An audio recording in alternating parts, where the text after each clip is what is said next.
Awesome. So thank you all for coming. You're here for at least an hour to learn about how to kind of fine-tune your development environment for Cordova development. If you guys don't know, my name is Ryan J. Salva. I am a product manager on the Microsoft team. We work on Cordova development. Cordova development, JavaScript development for mobile devices at large. So that means that we also work on React Native and NativeScript. So anywhere that you find JavaScript on mobile phones, we're there. We spend a lot of time thinking about tools, and so this talk is really kind of the collection of all the insight that I've gained talking to developers like you about ways to optimize your development environment to make it more productive. Often that means just reducing the number of keyboard clicks by 2 or 3 strokes at every minute of the day. So a lot of this is really just kind of dialing it in. And I'm certain that many of you have probably already fine-tuned your environment in such a way. So give me feedback as we go along. Let's turn this into a conversation. You guys probably have lots of tips about ways that I can make it even better. And so let's geek out for the next hour and figure out together how to make the best possible development environment for Cordova. So the fact of the matter is, as I say up here, there is no such thing as the ideal environment, right? We all have different ways of working. We all have different ways of really kind of organizing the little messes of ones and zeros that are around our laptops. And so you're going to find that your mileage may vary, and you may want to organize things a little bit differently. So yeah, with that, let's get going, shall we? Okay, so we're going to go through about 10 different areas as we go through this. Starting off with hardware, we'll talk about Node Version Manager and globally installed Npm packages. I want to spend a lot of time, as much time as possible, talking about the actual code editor. My preferred editor, and I've come to find a lot of Cordova developers over the last year, has come to be VS Code, which fills me with pride and joy because it's a product that I work on. And then we're also going to spend a lot of time talking about optimizing Bash, because so much of your time as a developer happens in terminal, happens in the command line. We'll also go through emulators, and then what it actually means, not just to work on the Mac side of things, which if I look around the room, about half of us, actually more than half of us are on Macs, and about 40% are on Windows. So we'll also take a turn to look at the Windows side of things as well, and how we can optimize for that. Good? Thumbs up. Excellent. All right, so we'll start with the easy stuff. This is where we all get to pull out our credit cards and go shopping and get a brand new laptop. Short version of this, you guys see that I'm on a Mac, and even though that I work for Microsoft, I actually end up finding that a Mac is my preferred dev environment because Apple, in their infinite wisdom, has chosen to make it impossible to build for iOS unless you have a Mac. You got to have one on the system somewhere. And so a MacBook Pro 13-inch with all the RAM and the tricked out kind of add-ons you can get tends to be my preferred dev environment, with Parallels, an instance of Parallels installed running Windows 10. Now, having said that, that doesn't mean that everyone can actually work with a Mac. Sometimes you're in an enterprise environment where they have normalized on Windows laptops and Windows machines. And so for that, I would recommend the Surface Book Pro. These are actually really, really capable laptops. Actually, I think Jesse here has got one. Anyone else have a Surface Book Pro? No? No? All right, well, they're great laptops. Highly recommend them. Again, add on all of the RAM you possibly can. You will never regret adding on additional RAM. But when it comes time to build for iOS, you're going to need a Mac somewhere. For that, you can use either one of the many cloud services available, of which PhoneGap Build is an excellent choice, or you can use one of the sort of like rent a Mac by the hour type of services, right? Much less seedy than it sounds. One of the kind of better known ones is Mac in Cloud. There's also Mac Stadium. These essentially allow you to rent processor time, well, from a Mac in the cloud, as it were. And I will show you later on how to use a remote build agent installed on one of those remote Macs in order to actually perform your builds. So now's a good time to talk about kind of one of the more important pieces of local development for Cordova. So Cordova, as you all know, depends upon having Node and NPM present. And it's not such a well-kept secret that there is a bit of a complicated mess in version compatibility between versions of Node, NPM, and Cordova. So this matrix here may be a little bit difficult to understand, but I'm going to do my best. Actually, has anyone run into this problem before? Where you had, one, right? Actually, more than a few. All right, great. I'm so glad you guys have run into this because it makes me want to pull my hair out. So Cordova is compatible today with an old version of Node. The most recent version of Node that all versions of Cordova are compatible with is 0.12.x. Now, that is probably a short-lived truth and not going to hang around for a whole lot longer. We'll likely deprecate those old versions as we move forward into Cordova 6.x and 7. If you are using a more recent version of Node, and many of us want to be using the latest versions of Node, you need to be using a later version of Cordova. 5.3.3 is the earliest one that is compatible with Node 4.0. If you want to be using Node 5.0, you need to be using at least 5.4.1 in Cordova.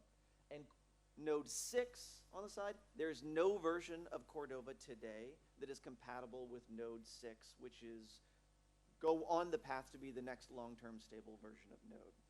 So if you are in a position where, as an organization or as a developer, you've got multiple Cordova projects that you're trying to maintain, and you need to be able to maintain legacy versions of the app. So maybe something that's on 4.7 that you developed a year or two ago, or something like that. You actually need to be able to run multiple versions of Node, or you need to say, you know what, I'm resigned to only use Node 0.12. Nobody wants to do that. Enter in NVM, right? So we'll actually kind of back out here over to this one. So who here already uses NVM? A scant few of you, not very many. Okay. Lord Child, you guys are all going to be thrilled to use NVM. So Node Version Manager essentially allows you to manage multiple versions of Node on the same machine. This is super important for a lot of reasons. The previous one, right, back over here on this guy, being a big one, right? But that's not the only reason to use it. Let's actually go forward a couple here. So this Pseudo Npm Install G, that's pseudo. I know that we see that as instructions all the time, like, hey, you want to go globally install another package, sudo that guy. That is really a bad idea. It's a bad idea for so many reasons. And here's a good one. You start to get permissions errors, right? Permissions errors are not the end of it. So a couple of things to remember here. NPM packages, wherever we install them, have the ability to run arbitrary scripts. I'm sure that all of you have looked down the dependency tree of a Node package and seen there's lots of stuff that gets imported, and often we have no idea what's down that dependency tree. If there are malicious scripts that are somehow, sneak their way into that dependency tree, all of a sudden you've just given them administrative permissions to your machine, and that they now have the ability to execute whatever they want as an administrator, and that can get really, really dicey. Pseudo Npm Install without the G will create a local directory that can be altered by the root user. Again, this can lead to ultimately permission issues later on down the road when you've got a root user who owns it, but you're the local user and you want to get access to that guy. And then Pseudo Npm Install -G, so a global installation, can also make it difficult to, actually there's more permission stuff, right? So in the end, what you end up with is, with sudo, is potentially a Node package that has got administrative access that now could execute malicious scripts, and when you as a local user want to execute it, you can sometimes get into a state where you as the local user do not have the same permissions as the root user, and therefore you get those permission errors, right?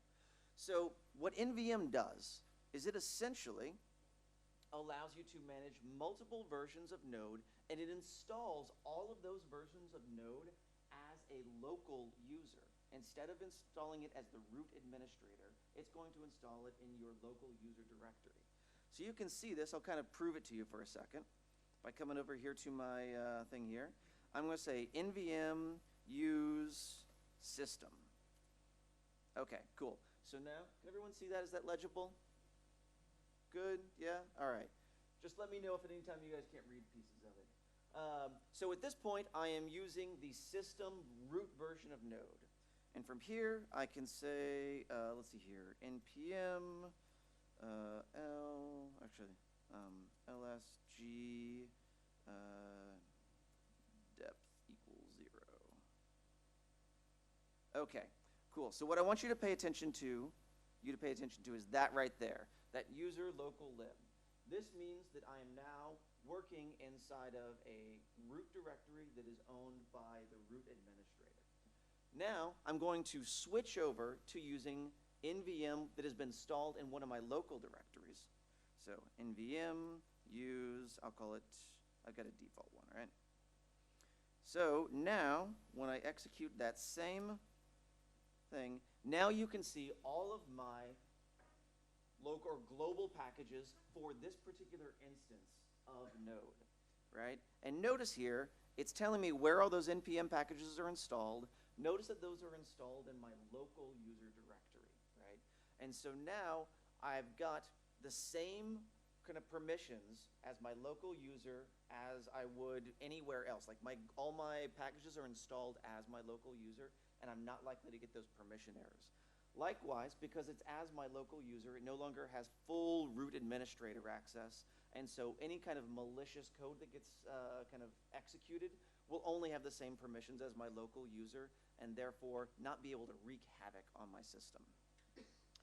Now, the great thing here is I said that you can use multiple versions of Node here. So if I've got kind of an old Cordova 4.7 project, and I want to be working with the latest and greatest on another version, a Cordova 6 project, I can, let's see here, nvm ls.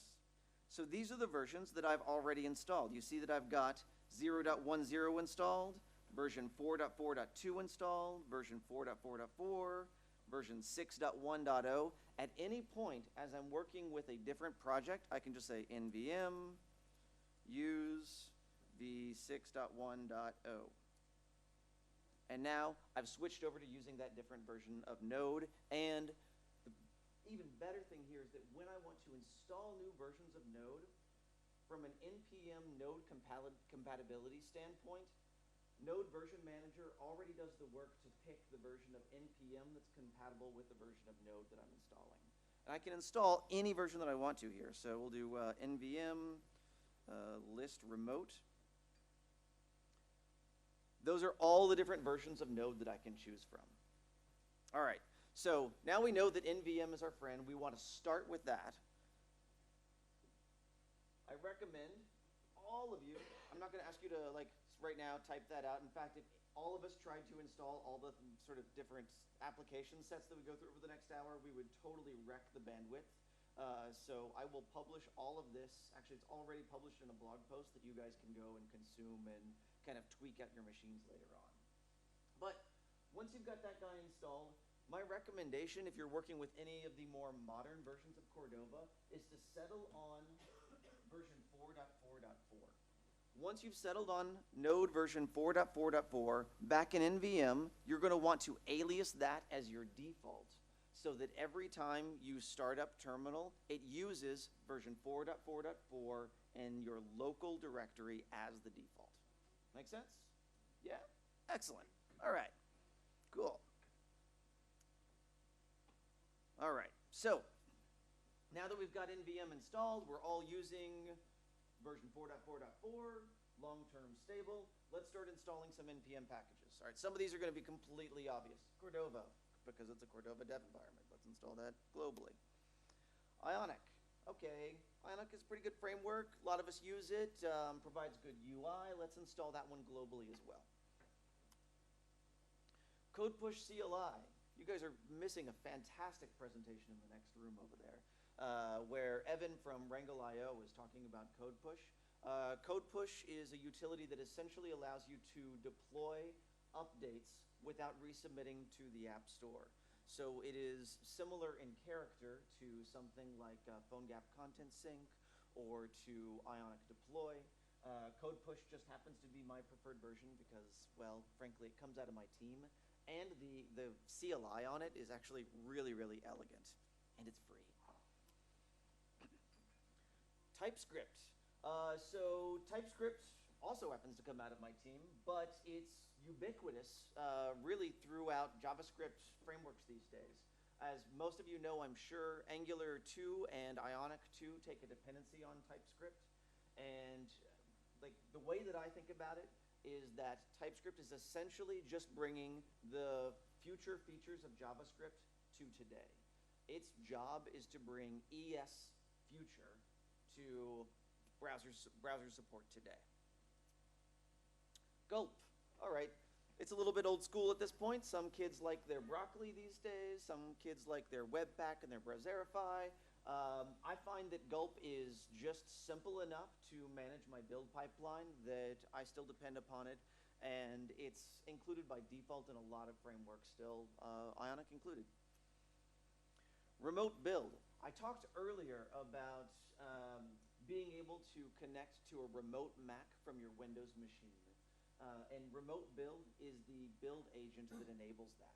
It's essentially a Node server that sits on a Mac anywhere and listens for builds, and it establishes a secure pipeline in between that Mac machine and your Windows machine using an authentication key. iOS deploy and iOS sim are essentially just utilities that allow you to deploy to the iOS simulator into any devices without opening up Xcode. And then ESLint. So lots of people have different preferences around what linting utility that they prefer. I have a personal preference towards ESLint, but I've also talked to many developers as part of the survey and the research that I did for this presentation that have a preference for JSLint. So here, just take your preference. In this particular case, ESLint plugin standard is essentially the code style guide that ESLint uses to execute. TSLint I use for TypeScript linting. And then this last one, CDV Live. This is a utility by Carlos Santana from IBM. It's essentially a framework agnostic live reload utility, right? So that you can automatically, typey, control S, and then automatically on your browser, emulator, or tethered device, it will automatically refresh, and we'll see how to use that again later. So at that point, we're done. Everything that we need to install globally has been installed globally. I sometimes get asked, why do you install any of this globally? So many of the kind of frameworks and packages that we download already kind of include Gulp, for example, its entirety locally. Really, you could choose to do everything locally. The reason that I do these globally is that these are the packages that I tend to use everywhere. And I don't want to have to worry about, am I in the right directory in order to get access to these utilities. So it's really just a matter of convenience. And that's what creating the ideal dev environment is all about, is creating the opportunity for convenience. Okay. Any questions? No? All right. It's been pretty simple so far, pretty elementary. You guys probably do this every day. All right, so this next bit is really about customizing your terminal, customizing the command line. It is a shame, it is a dirty, rotten shame that terminal is so freaking ugly by default. We spend so much of our time as JavaScript developers in terminal that it really pays to have a beautiful terminal that you can not only tell what's going on visually and easily kind of scroll down those long pages, but also that you can kind of get all of the nice little shortcuts and syntactic sugar to navigate around your system.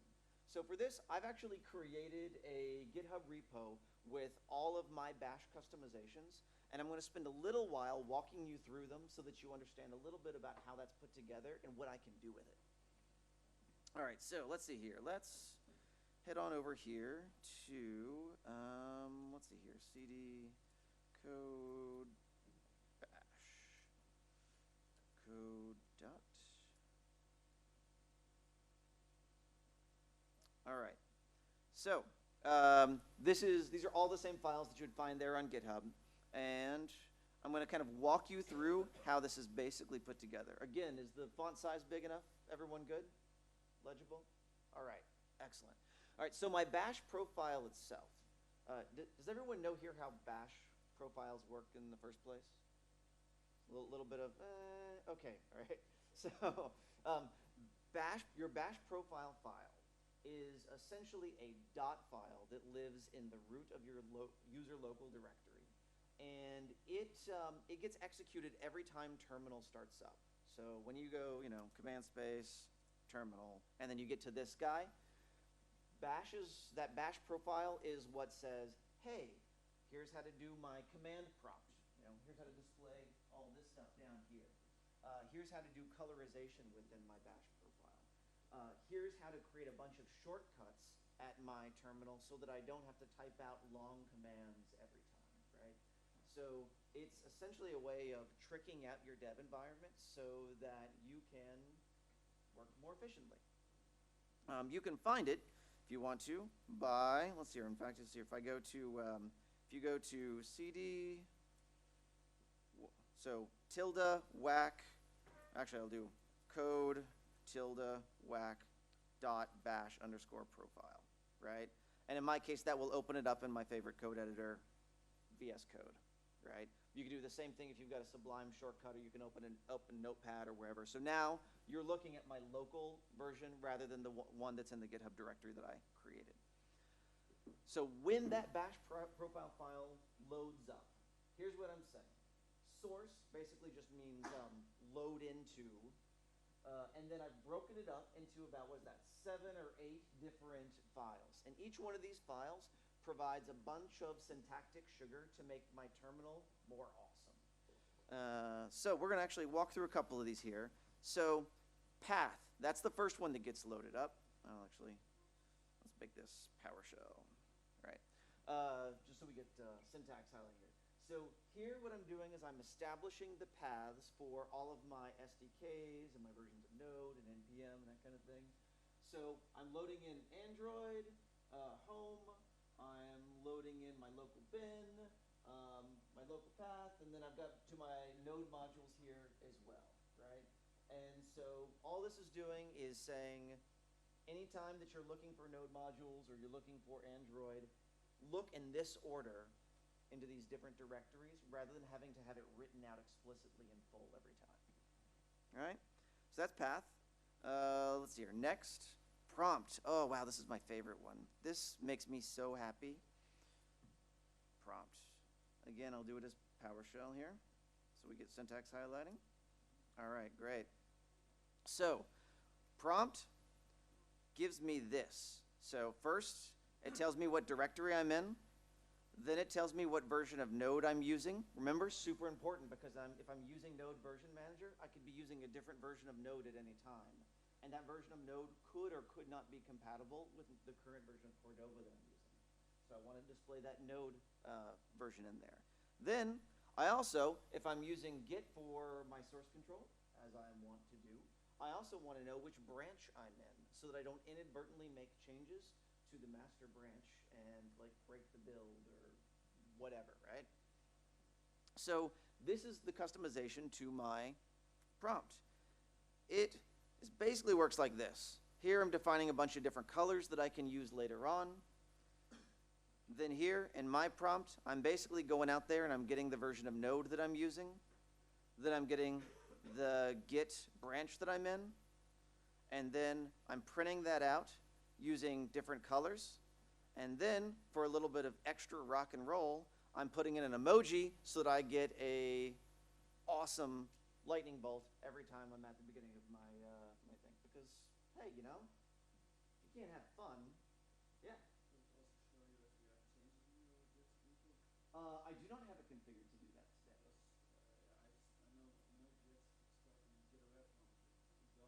Yeah, you can dirty it, kind of show it dirty. That's a good customization. I should totally do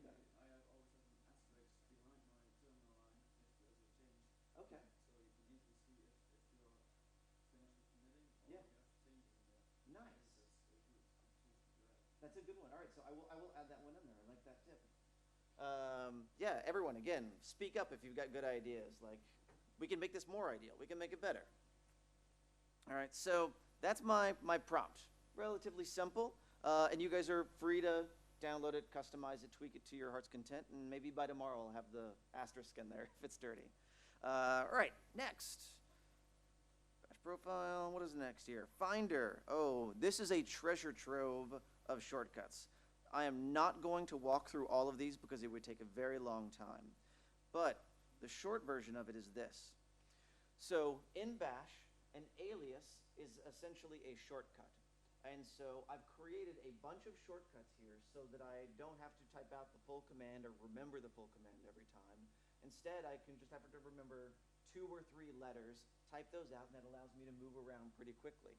So for example, you guys might have noticed that anytime I cd around, it lists out all the directories, right? I don't remember what's in my file system all the time, and so having an automatic list of all the directories after I've cd'd is super helpful. I do that, right? CD, where's my CD here? Right here, right? I got a little function that I've created here, and I've basically overwritten the default CD behavior so that it executes CD, and then it also execute list, right? Same thing for all these other things, like clear. I don't want to have to write out the whole thing, so I just type C. This is a brilliant one. If I want to open up a directory in Finder, I just type F, and it automatically opens up Finder, so I don't have to go out and do any of the kind of navigate around the GUI to find it. Also down here, we've got some extra ones here. So how often are you like going to look around your Finder and you can't see any of the dot files? Super pain in the ass, right? Because they're all hidden by default.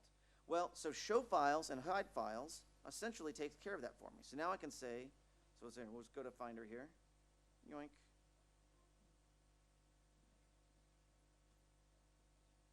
All right. So you'll see here, none of my dot files are visible. Sad trombone. All right. So now I say showed files. Executed. Now all of my dot files are visible. When I'm done and I'm navigating around, hide files, and they're gone, right?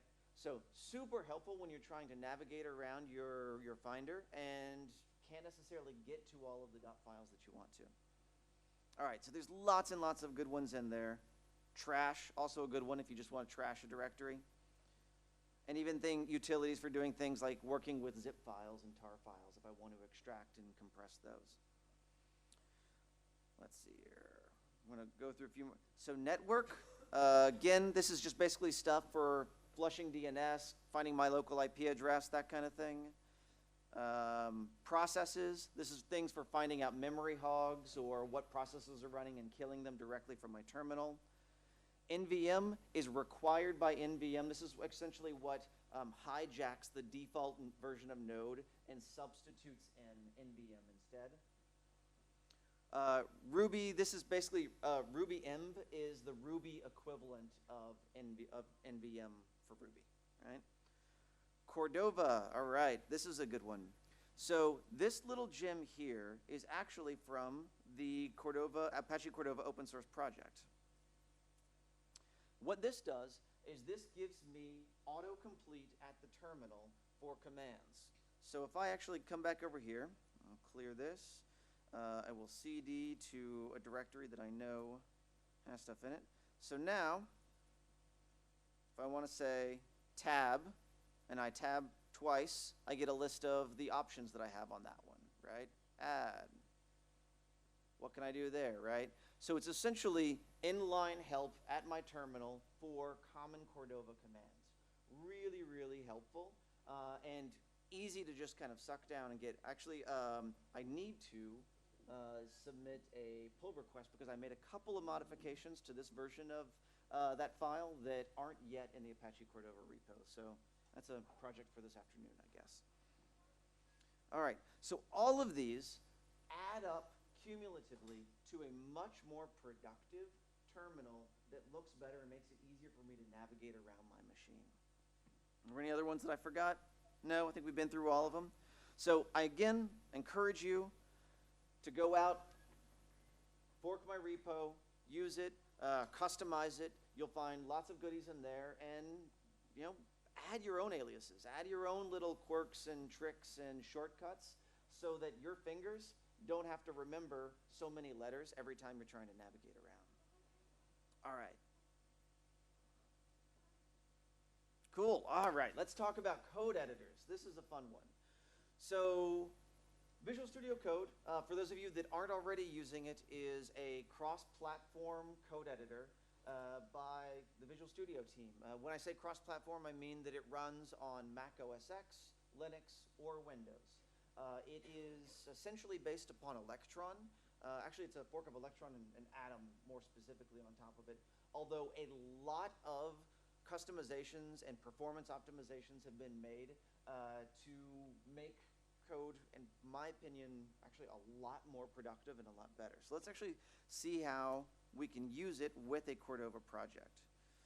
So I've already got a Cordova project open here. This is, I think I just created like a default Ionic tabs project. It's a Ionic 1.x project, not a whole lot fancy going on here. A couple of things that I want to point out. So first and foremost, most of us, does everyone here use Git of some variety for your source control? Yeah, okay, we're all pretty much in the same place. Excellent, cool. So VS Code has built-in Git integration. So I can go over here, and from within my panel, I can just say initialize that Git repository. Go gadget thing. Now it's, you know, it's got all my things in there.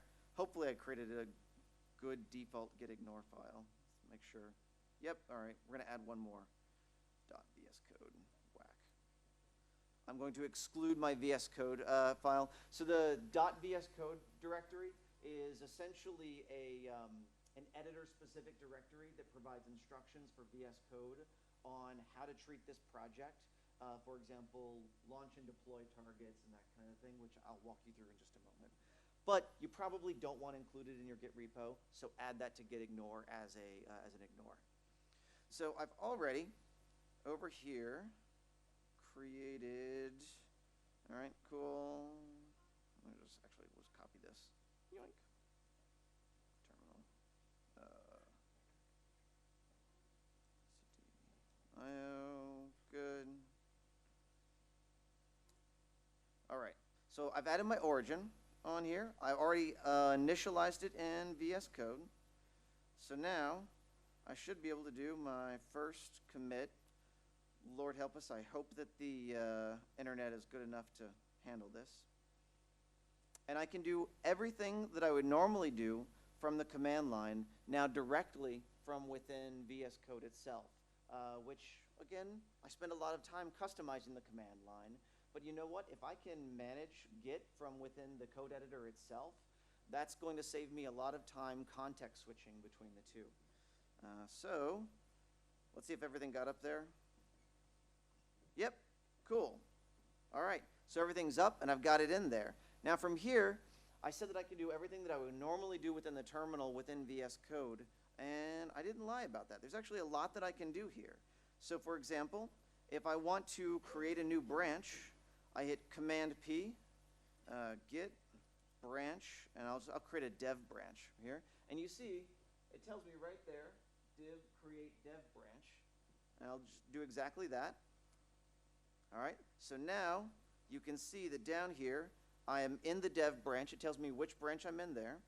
And in fact, that gets reflected back again over here. So if I just now you'll see back at the terminal, I'm also in my dev branch here, right? So it's operating at the file system level, and VS Code is just interpreting the branch that I'm in from there. All right, so we've got that. Now, managing Git is just part of the story. We spend a lot of time as well also debugging and trying to kind of get through that what I tend to call an inner dev loop, that loop between edit, launch to browser, emulator, device, whatever it's going to be, and debug. And so keeping that cycle really tight so we're spending as little time as possible context switching is really important. This is where I think that VS Code shines. So from here, what I'm going to do is let's head on over to our file system, actually to our debug. And for this, I've installed a couple of extensions within VS Code. You can see the extensions. I'll just type Command P again, extension, and I type ext to see the extensions that are installed. You can see a few here. Now you'll recall that when we were doing our global NPM packages, ESLint was one of them. All right, there's the ESLint plugin for VS Code that I've installed. Same thing for TSLint. I've got another one for React Native Tools. I am, what's the word? I'm not, practice infidelity against Cordova. I kind of polyamory, I guess, with my hybrid tools. So I got a little bit of React Native. I got my Cordova Tools one, and I've got my NativeScript one. We're going to take advantage today of our Cordova Tools extension inside of this to do debugging. I'm sure, was everyone here for the actual kind of conference yesterday? Yeah? Yeah? So the Cordova Simulate piece that I showed is included with the Cordova Tools extension. I have, however, today uninstalled those super secret preview bits and installed the publicly available one. The super secret preview bits with Cordova Simulate should be available within the next, I'll say month to be generous, but probably sooner than that. So this is the public version that's available today. From here, well, I've already associated this one with as a Cordova project, but you would normally just click this drop down here, and it would give you a range of different debug targets. And now what I can do is I've got a bunch of options here around where I can deploy this guy. So I can essentially do a Cordova run iOS, Android, -- emulator, that kind of thing from here. In this case, I'm actually going to leverage Ionic Serve, and I'm just going to go ahead and serve it up to the browser, because not only does it have integration with Cordova, but it also has integration with Ionic. I can prove that, by the way, by doing Command P again, and doing, is it task? Actually, that's all my gulp tasks. Yoink. There we are, Ionic. So you can execute not all, but many of the most common Ionic command line tasks by doing caret, or is that caret? I don't know, greater than symbol, whatever that is, and then starting to type Ionic, and then you'll get build, run, prepare, and the like. Same thing with Cordova ones. You can do greater than, whack, Cordova build, Cordova prepare, Cordova run. Now, we have not integrated all of the command line options because VS Code is not intended to be a replacement for the terminal. It's just supposed to be kind of a collection of those actions that you're going to commonly execute every hour or every 10 or 15 minutes. And so build, run, prepare, those are good examples of those.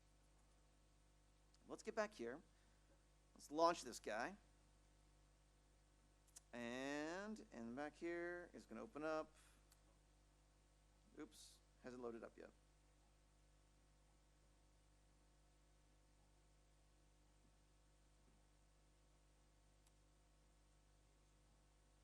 Connection, failed to load resource. Why is my local host not working right now? I wonder if it's on a different port. Here, we'll stop this guy real quick. Let's try it from the command line, see which one it does it from. Ionic serve. I'm in the right directory, yes. Oh, it's, see? This is the peril, and the reason why it's super important to have your Node version on there. It's because I'm using Node 6.1, and that is not the version that Ionic uses. Yeah, all right. NPM use defaults. There we go. Now we should work. Now, Ionic serve.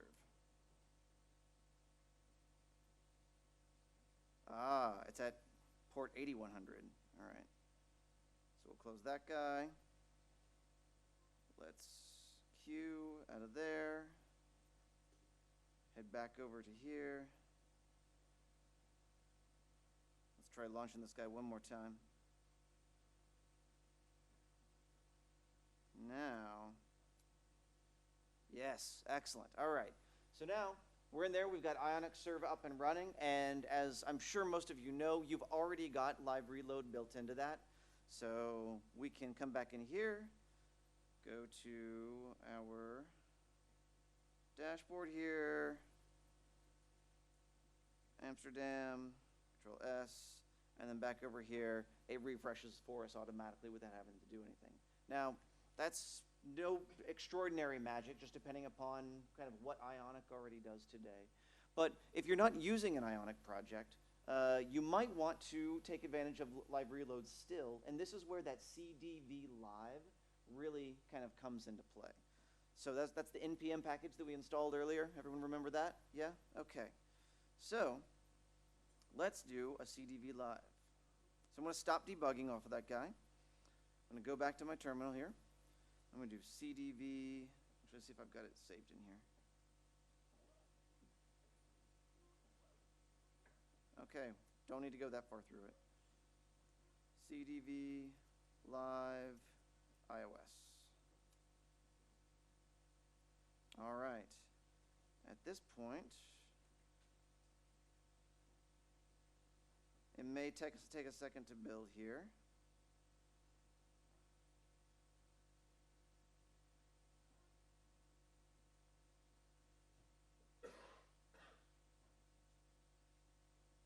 Come on, little simulator.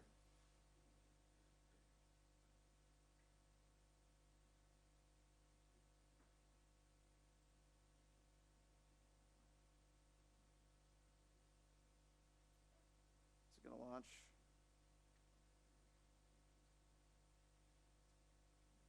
Don't make me quit the simulator just to start it again. All right, we'll quit it.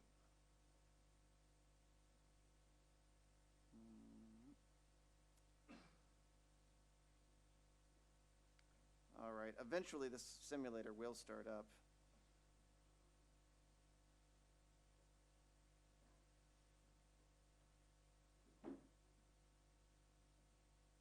Let's see here. I go for another 15 minutes, is that right? Till 12:15? Yeah, I'm so glad you're taking all the bad demo energy out of it. Yeah, it's sucking it right on down. All right. Okay, well, eventually the simulator does start up. Because I only have 15 minutes left, I don't really want to wait it out. So we're going to do it. CDV Live, it does what Ionic Serve does. It gives you the ability to actually kind of save, auto-refresh, and do all that good kind of stuff that you'd expect out of any good kind of live reload utility. The nice thing about it is that because it's framework agnostic and it works against any target, whether it's browser, simulator, or emulator, or device, whether you're using just kind of your own vanilla framework or anything like that, it works everywhere, anywhere. All right, let's exit out of that. One thing that I did not get a chance to show you, because I was going to show it up against the simulator, was that in here as well, I'm just going to serve it to the browser again, localhost 8100. That in here as well, another important part of the equation is debugging. And so this is where VS Code shines again. I'm able to, from within directly within the editor itself, I'm able to set breakpoints and debug them. So let's go to JS, go to controllers. Let's set a breakpoint somewhere awesome. We'll set it on chat remove here, right? So I'm going to set it on chat remove. I head over here, go to chats. I'm going to delete max. And then I hit a breakpoint and I hit it directly in my code editor. So rather than having to kind of do the head mapping back over between my browser debug tools to what's actually in code, here I can do the debugging directly against the code itself. I can, if I go to my debug thing, I can create watches here so I can inspect all my objects. I can, as I hover over these guys, I get some nice kind of inline intelligence that allows me to kind of detect what's going on and better debug here, and so I can kind of navigate around this, see what methods are there, see what variables are there, see what the objects look like. And because it's all in the context of the code itself, I've got a better sense for how the code, how the kind of runtime is actually flowing through the code. The last thing that I will show that is really kind of advantageous, especially for Cordova developers working inside of the code editor, is IntelliSense. So within a VS Code project, because it takes advantage of what is called the SALVA language service. That is Microsoft's JavaScript language services. And funny story about this. So you guys know that all of the Cordova tools that come out of the Microsoft team, they have the extraordinarily long name of the Tools for Apache Cordova. We got really tired of saying Tools for Apache Cordova, and so we abbreviated it to TACO. T-A-C-O, right? And after that, everything started to get abbreviated with Mexican food names. So our JavaScript language service is Salsa. Our project system is called Nacho. So project names at Microsoft. All right, so cool things that you get from within here, though. I was talking about the kind of advantage of getting good IntelliSense from within your project here. So I can say navigator dot camera. Oh, I haven't actually added a camera in here. What plugins are in here? Actually, let's add the camera plugin. Cordova plugin, add. Camera's my favorite demo plugin. Plugin add camera. All right, so you saw that there before that I was not getting IntelliSense for camera. That kind of sucked, but you know what? The plugin hadn't been added yet. So now that I've added the plugin, I can get navigator dot, oh, come on. Did it actually add it in? Plugins. Did add it in. Typings. See if we can get it. Cordova, or navigator. Dot. Oh, it's not going to give it to me. All right. I'll just do it for a Cordova one. Right? So I get IntelliSense now for plugins. I get IntelliSense for the Cordova base object. And it's not just IntelliSense in terms of like static analysis of the project. For all of the plugins, at least the Apache core plugins, we've added these things called Dts Files. I won't bore you with the implementation of it, but basically it provides additional metadata on top of kind of what is already there in the file itself, or kind of from static analysis of the objects and methods, so that you get things like this little red piece here where it says define custom logic as a Cordova module. So it's essentially inline documentation with your project that you don't have to go about the business of adding yourself. All right. Enough about VS Code. We're almost kind of at the end of our time, and I'm only halfway to 3/4 of the way through my presentation. Extensions, emulators. Okay, emulators. So how many of us use emulators once a day? None. What, man? Jesse, all right? Once a week? Once a month? Okay, good. That's about as often as you should be using emulators. They're really slow and inconvenient. I don't blame you. I don't like using them either. I typically, that's actually one of the reasons that my team started working on Cordova Simulate, because emulators were so freaking slow. But when you have to use an emulator, and these times will come around often, you got a couple of different options. So Genymotion, I recommend because it's fast on the Mac. The downside to it is that if it's not for personal use, and I'm guessing that for most of us it's technically not personal use, and we're all good, moral, ethical beings that don't violate kind of licenses, it will cost you. If you haven't paid for it, it's about 300 euros a year, I think, or something like that. Does that sound right to anyone?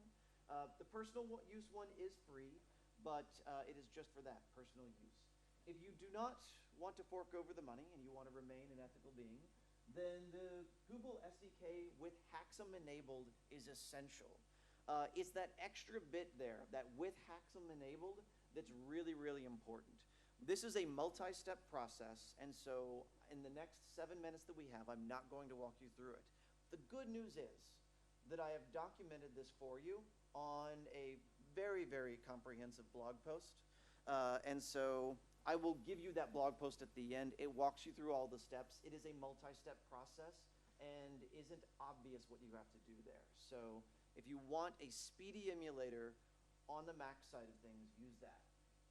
If you are on Windows, I highly recommend here Visual Studio Android emulator, not just because it's from my team, although, you know, it is awesome, but because it's also blazing fast. It uses the same Hyper-V technology that Genymotion does, so it's every bit as fast as the Genymotion one and provides a feature set that's equivalent to the Genymotion Pro license. And it's free. It's totally free. It comes with Visual Studio Community Edition, which is the free edition, and it's everything you want an emulator to be, at least that one time a month that you do drag out an emulator because you got to, right? All right, so we spent a lot of time talking about how to optimize your dev environment for the Mac side of the house. It is equally important to be able to build for Windows, and that's when, whether you are in a Mac environment or a Windows environment, Visual Studio becomes essential, it becomes required. Just like for iOS, for Windows, universal apps, you need the build tools that are available in the Visual Studio kind of IDE. For this, when working with an Apache Cordova project, I highly recommend using the tools for Apache Cordova, aka Taco. When you install the tools for Apache Cordova, all the work that you normally have to do to install the Android SDK, to install emulators, to install Node, to install NPM, all that good kind of stuff, it takes care of it for you. It's not that we're installing proprietary versions of any of those. Visual Studio actually just goes out directly to Google or to Giant Node or wherever and downloads the same versions that the rest of the world is downloading. It's just a bit of a convenience thing so that you don't have to go through the setup process. It is important to note here, I say here sandbox. Note that today we are using version 0.12. That's the one that is universally compatible with all versions of Cordova today, but it is an older version of Node and NPM 2.2. So Visual Studio essentially installs the equivalent of NVM, but for Windows. It is an NVM that is managed by Visual Studio itself, so you don't have to worry about conflicts between Node and NPM versions and the tools themselves. Again, because it's an IDE, you don't have to go through all the extra steps of setting up NVM yourself. You can just allow Visual Studio to do it.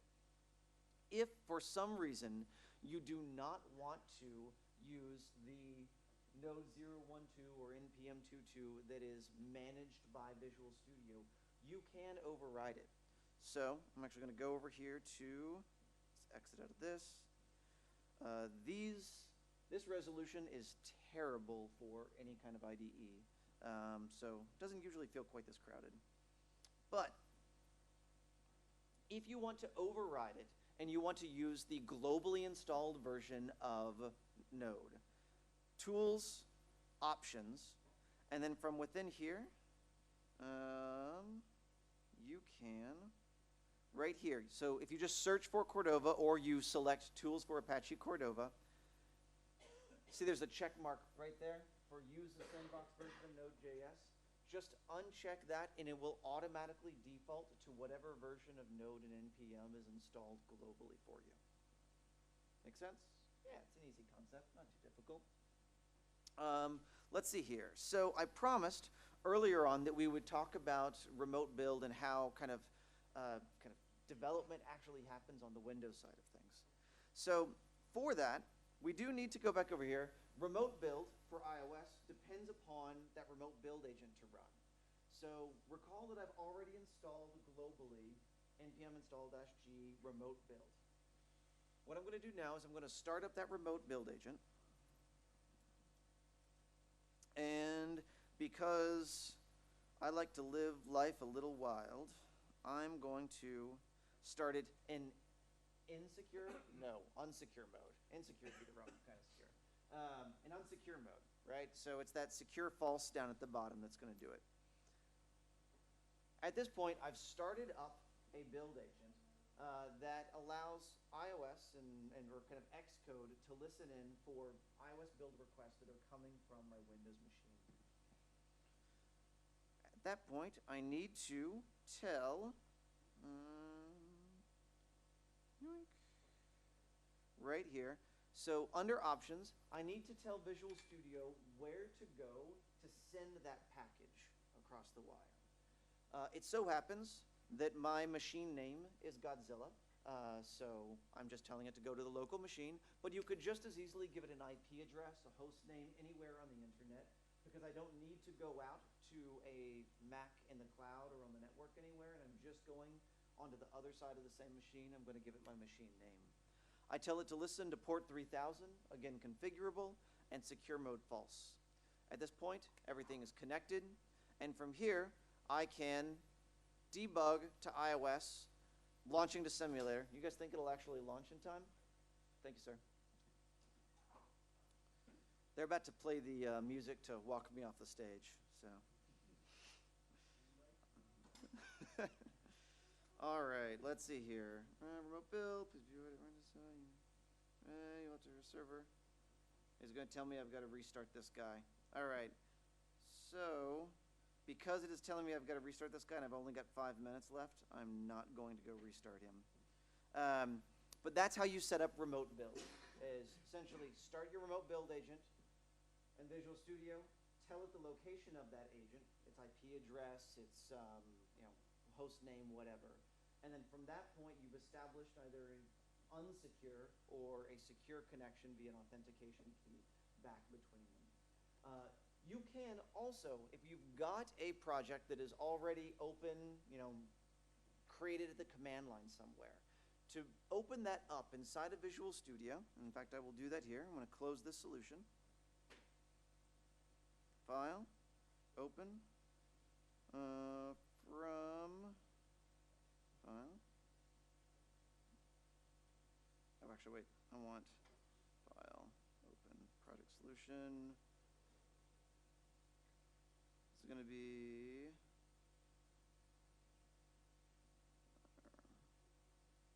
file over here, home, code, IO, open. Open.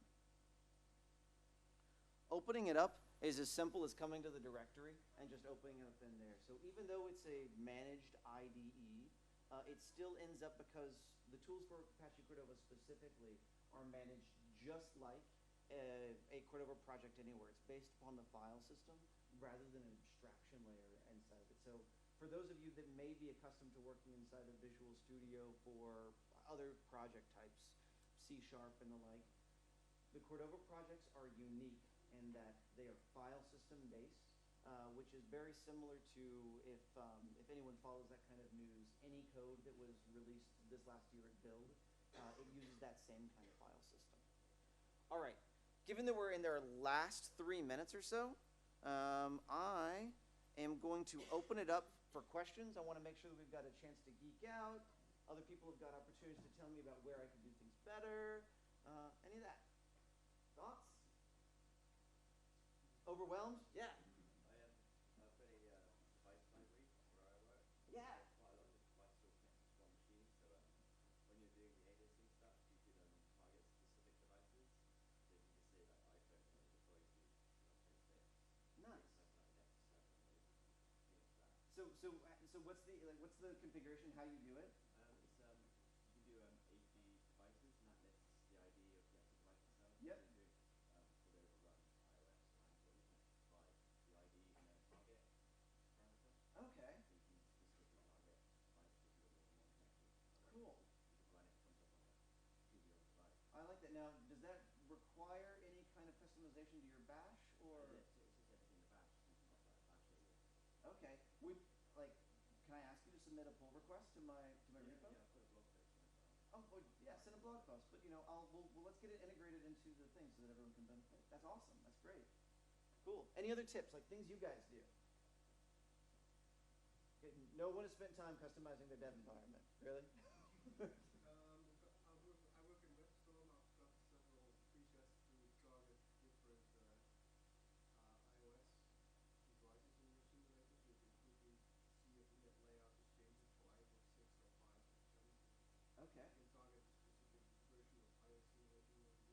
So you're basically just choosing the different version of your iOS simulator from a given deploy target and web store?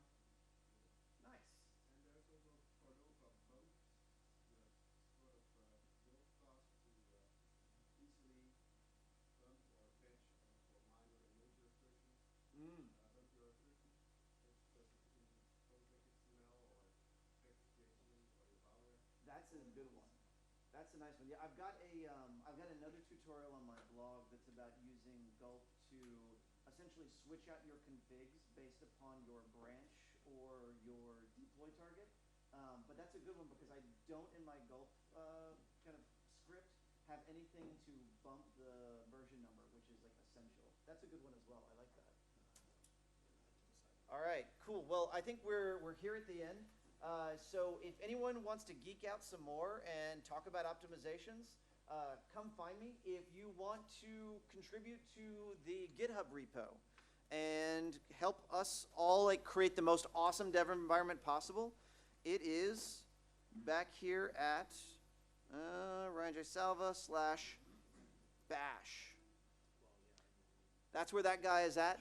Fork it, send your PRs. And then last but not least, I promised you all that there would be a blog post. And so that blog post you can find at ryanjsalva.com. And all of my posts have cats, so that's just how it works. And so there's a huge post here that walks through everything that we did here, plus about 30% more. So all of that at ryanjsalva.com. You can find me on Twitter at ryanjsalva. I had an awesome time, you guys. Thank you so much for coming. Enjoy the rest of the day and learn a lot.